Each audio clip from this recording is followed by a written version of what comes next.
Trace Gallagher is live in Pearl Harbor, Hawaii for us this evening. Hey, Trace. Morning. Shep, you're going to hear the Freedom Bell in the background. We're going to take you there live in a moment, but I want to give you an idea, a tour around Pearl Harbor. Some 10,000 people are expected here. This is the newest exhibit, the USS Bowfish. They call it the Pearl Harbor Avenger because it was christened on December 7th, 1942. If you look over here, there's a bit of irony in Pearl Harbor right now because you have the USS Stennis aircraft carrier. On the day of the attack 75 years ago, there were no aircraft carriers in the harbor. That was fortunate for America because if there had been, it could have changed the war. All the way across, we have the USS Missouri, where the treaty to end the war was signed. And then if you pan over just a little bit, Shep, you can see the Arizona Memorial, which is worth a closer look. Watch. Of the 8 ships that were attacked during the raid on Pearl Harbor, 6 of them were repaired and reused during World War II. Only the Oklahoma and Arizona were destroyed.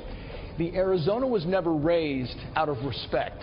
It remains a graveyard for 1,177 Marines and sailors whose names will be forever etched in this marble wall.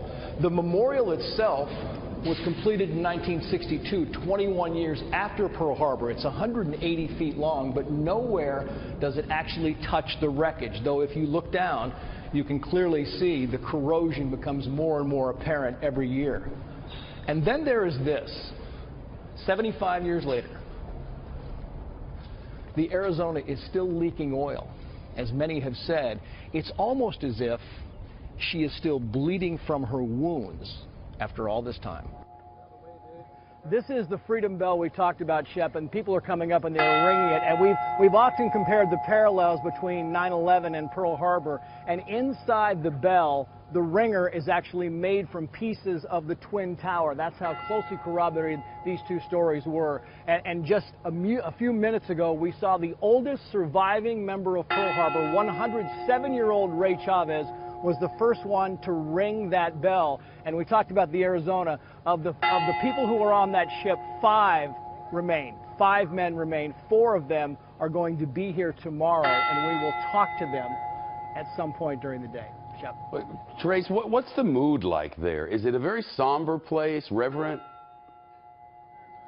It is. I mean, when they had the Freedom Bell ceremony, it was somber, but if you look around here, I mean, this really is a commemoration and a celebration because of how it turned out in the war and just such a tribute to the people who lost their lives so many years ago. A lot of these families are local. A lot of these families are World War II veterans, and so they came here for a specific purpose, and that was to pay tribute to the men and women who lost their lives on that day. And so for them, this is cathartic, and it is also a great experience. So they're captivated, and they're enjoying this. As somber as it is, it's still for them, it is a moment of a lifetime. Love that show and tell, Trace. That was the report of the day. I appreciate it very much.